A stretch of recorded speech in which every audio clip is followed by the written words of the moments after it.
ಶ್ರೀಕೃಷ್ಣಾಯ ನಮಃ.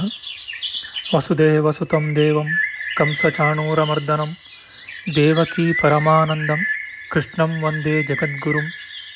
ಬ್ರಹ್ಮಸ್ಥಾನ ಸರೋಜ ಮಧ್ಯವಿಲಸಚ್ಛೀತಾಂಶು ಪೀಠಸ್ಥಿತಂ ಸ್ಫೂರ್ಜತ್ಸೂರ್ಯರುಚಿಂ ವರಾಭಯಕರಂ ಕರ್ಪೂರಕುಂದೋಜ್ವಲಂ ಶ್ವೇತಸೃಗ್ವಸನಾನುಲೇಪನಯುತಂ ವಿದ್ಯುದ್ರುಚಾ ಕಾಂತಯ ಸಂಶ್ಲಿಷ್ಟಾರ್ಧತನುಂ ಪ್ರಸನ್ನವದನಂ ವಂದೇ ಗುರುಂ ಸಾದರಂ.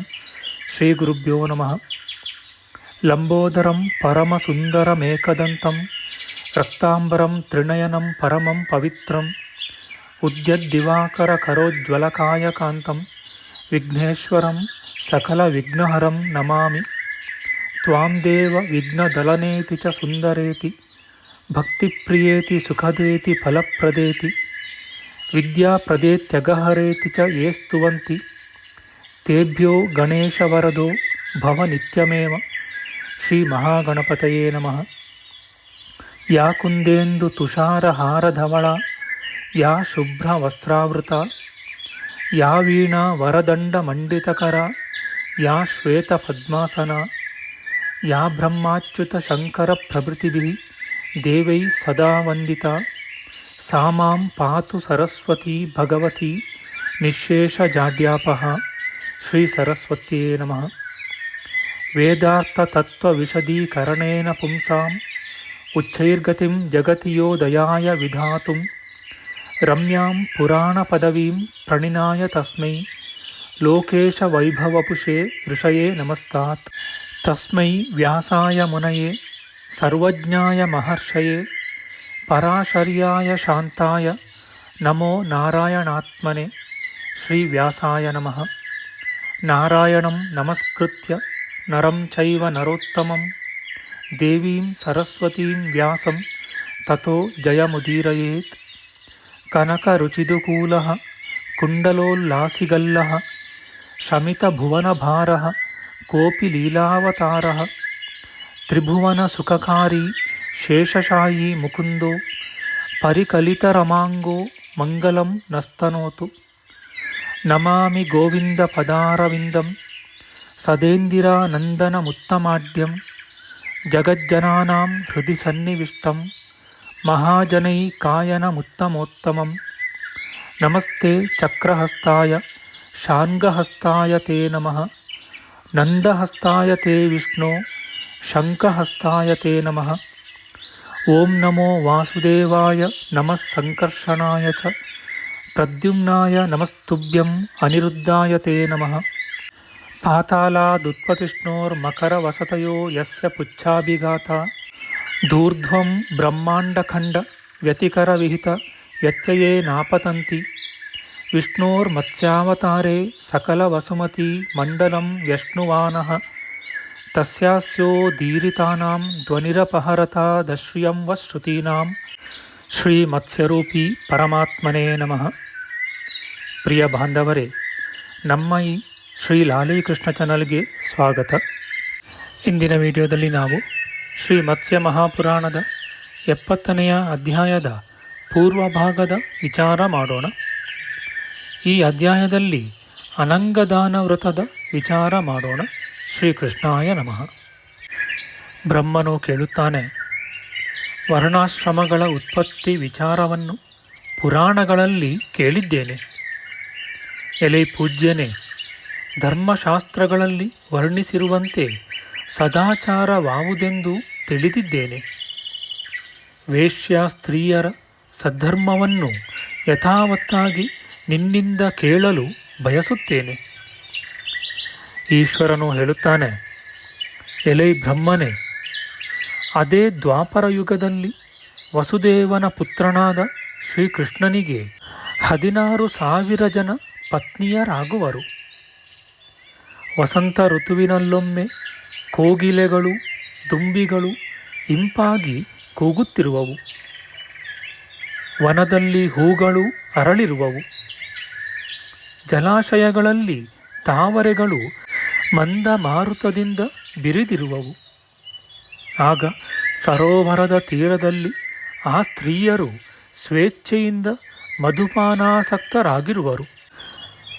ಅದೇ ವೇಳೆಯಲ್ಲಿ ಹರಿಪುರಾಂತಕನಾದ ಸಾಂಬನು ಜಿಂಕೆಯ ಕಣ್ಣುಗಳಂತೆ ಕಣ್ಣುಗಳು ಹೊಳೆಯುತ್ತಿರಲು ಮಾಲತಿ ಮಾಲೆಯನ್ನು ಮುಡಿದು ಸರ್ವಾಭರಣಗಳನ್ನು ತೊಟ್ಟು ಮೈವೆತ್ತು ಬಂದ ಕಂದರ್ಪದೇವನೋ ಎಂಬಂತೆ ಸಮೀಪದ ಮಾರ್ಗದಲ್ಲಿ ಹೋಗುತ್ತಿರುವನು.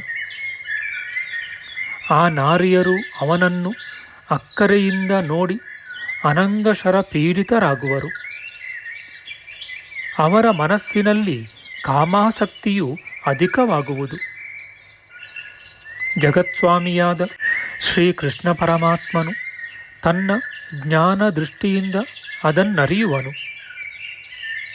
ನಾನು ಎದುರಿನಲ್ಲಿ ಇಲ್ಲದಿರುವಾಗ ನೀವು ಕಾಮಾಸಕ್ತಿಯಿಂದ ಹೀಗೆ ಮಾಡಿದಿರಿ. ಆದುದರಿಂದ ನಿಮ್ಮೆಲ್ಲರನ್ನೂ ಕಳ್ಳರು ಅಪಹರಿಸುವರು ಎಂದು ಶಾಪವನ್ನು ಕೊಡುವನು. ಶಾಪ ಪೀಡಿತರಾದ ಆ ನಾರಿಯರು ಬೇಡಿಕೊಳ್ಳಲು ಜಗತ್ಕರ್ತನಾದ ಪರಮಾತ್ಮನು ಸಮಾಧಾನಗೊಂಡು ಹೀಗೆ ಹೇಳುವನು. ಅನಂತರೂಪಿಯೂ ಬ್ರಾಹ್ಮಣ ಪ್ರಿಯನೂ ಆದ ವಾಸುದೇವನು ದಾಸ್ಯದಲ್ಲಿಯೂ ಆತ್ಮೋಜ್ಜೀವನಕ್ಕೆ ಸಹಕಾರಿಯಾದ ಮುಂದೆ ಮಂಗಳವನ್ನು ಕೊಡುವ ಉಪಾಯವನ್ನು ಸಮುದ್ರ ಮಧ್ಯದಿಂದ ಅವರಿಗೆ ಉಪದೇಶಿಸುವನು. ದಾಲ್ಭ್ಯ ಮಹರ್ಷಿಯು ನಿಮಗೆ ಹೇಳುವ ವ್ರತವು ದಾಸ್ಯ ಭಾವದಲ್ಲಿದ್ದರೂ ನಿಮ್ಮನ್ನು ಸದ್ಗತಿಗೊಯ್ಯುವುದು ಎಂದು ಹೇಳಿ ಅವರನ್ನು ಆಲಿಂಗಿಸಿ ಕೃಷ್ಣನು ಹೊರಟು ಹೋಗುವನು. ಬಳಿಕ ಎಷ್ಟೋ ಕಾಲವು ಕಳೆದು ಹೋಗುವುದು. ಭಗವಂತನು ಅವತರಿಸಿ ಭೂಭಾರವನ್ನಿಳಿಸುವನು. ಯಾದವರ ವಿನಾಶ ಕಾರಣವಾದ ಮುಸಲ ವೃತ್ತಾಂತವೂ ನಡೆದು ಹೋಗುವುದು. ಕೃಷ್ಣನು ಸ್ವರ್ಗವನ್ನು ಸೇರುವನು. ಯದುವಂಶವು ಬರಿದಾಗುವುದು. ಅರ್ಜುನನನ್ನು ಕಳ್ಳರು ಸೋಲಿಸಿ ಕೃಷ್ಣನ ಪತ್ನಿಯರನ್ನು ಅಪಹರಿಸುವರು. ಆ ರಮಣೀಯರು ಚೋರರ ದಾಸಿಯರಾಗಿ ಸಮುದ್ರ ತಟದಲ್ಲಿ ಕುಳಿತು ತಮ್ಮ ದುರ್ಗತಿಗಾಗಿ ಸಂತಪ್ತರಾಗುವರು. ಆಗ ಓ ಚತುರ್ಮುಖ, ಯೋಗಸಿದ್ಧನಾದ ದಾಲ್ಭ್ಯನೆಂಬ ಮಹಾ ತಪಸ್ವಿಯು ಅಲ್ಲಿಗೆ ಬರುವನು. ಆಕೆಯರು ಅವನನ್ನು ಅರ್ಘ್ಯದಿಂದ ಸತ್ಕರಿಸಿ ಮತ್ತೆ ಮತ್ತೆ ನಮಸ್ಕಾರ ಮಾಡಿ ಕಣ್ಣುಗಳಲ್ಲಿ ನೀರು ಹರಿಯುತ್ತಿರಲು ಬಹುವಾಗಿ ಗೋಳಿಡುವರು. ಹಿಂದೆ ತಾವು ಅನುಭವಿಸಿದ ಬಗೆ ಬಗೆಯ ಭೋಗಗಳನ್ನು, ಸ್ವರ್ಗೀಯವಾದ ಗಂಧ ಪುಷ್ಪಗಳನ್ನು, ಅನಂತನೂ ಅಪರಾಜಿತನೂ ಜಗದೀಶ್ವರನೂ ಆದ ತಮ್ಮ ಪತಿಯನ್ನು ಸ್ಮರಿಸಿಕೊಳ್ಳುವರು. ಮಹಾಮಹಿಮೆಯಿಂದ ಕೂಡಿದ ದ್ವಾರಾವತಿ ನಗರವು ಬಗೆ ಬಗೆಯ ರತ್ನ ಖಚಿತವಾದ ಉಪ್ಪರಿಗೆಗಳು, ರೂಪದಲ್ಲಿ ದೇವತೆಗಳಿಗೆ ಸಮಾನರಾದ ಪುರ ನಿವಾಸಿಗಳು ಮತ್ತು ತಮ್ಮ ಕುಮಾರಕರು ಅವರ ನೆನಪಿಗೆ ಬರುವರು.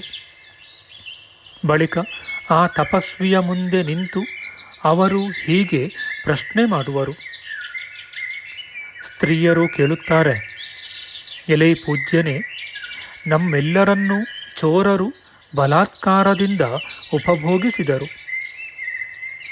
ನಾವೀಗ ಸ್ವಧರ್ಮದಿಂದ ಭ್ರಷ್ಟರಾದೆವು.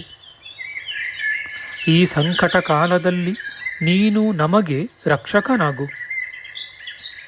ಎಲೆ ಬ್ರಾಹ್ಮಣೋತ್ತಮನೇ, ಸರ್ವಜ್ಞನಾದ ಕೇಶವನು ನಿನಗೆ ಹಿಂದೆಯೇ ಅಪ್ಪಣೆ ಮಾಡಿರುವನು. ಸಾಕ್ಷಾತ್ ಭಗವಂತನ ಸಮಾಗಮವನ್ನು ಪಡೆದಿದ್ದ ನಮಗೆ ಈ ವೇಶ್ಯಾತ್ವವು ಬರಲು ಕಾರಣವೇನು? ಓ ತಪೋಧನ, ವೇಶ್ಯೆಯರ ಧರ್ಮವಾದರೂ ಏನು? ಅದನ್ನು ನಮಗೆ ತಿಳಿಸು. ಬಳಿಕ ದಾಲ್ಭ್ಯ ಮಹರ್ಷಿಯು ಏಕಾಗ್ರಚಿತ್ತನಾಗಿ ಅವರಿಗೆ ಹೇಳುವನು. ದಾಲ್ಭ್ಯ ಮುನಿ ಹೇಳುತ್ತಾನೆ, ಹಿಂದೆ ಮಾನಸ ಸರೋವರದಲ್ಲಿ ನೀವೆಲ್ಲರೂ ನೀರಾಟವಾಡುತ್ತಿದ್ದಿರಿ. ಆಗ ನಾರದ ಮಹರ್ಷಿಯು ನಿಮ್ಮ ಬಳಿಗೆ ಬಂದನು. ಅಂದು ನೀವೆಲ್ಲರೂ ಅಗ್ನಿಯ ಕನ್ಯೆಯರು, ಅಪ್ಸರ ಸ್ತ್ರೀಯರೂ ಆಗಿದ್ದಿರಿ.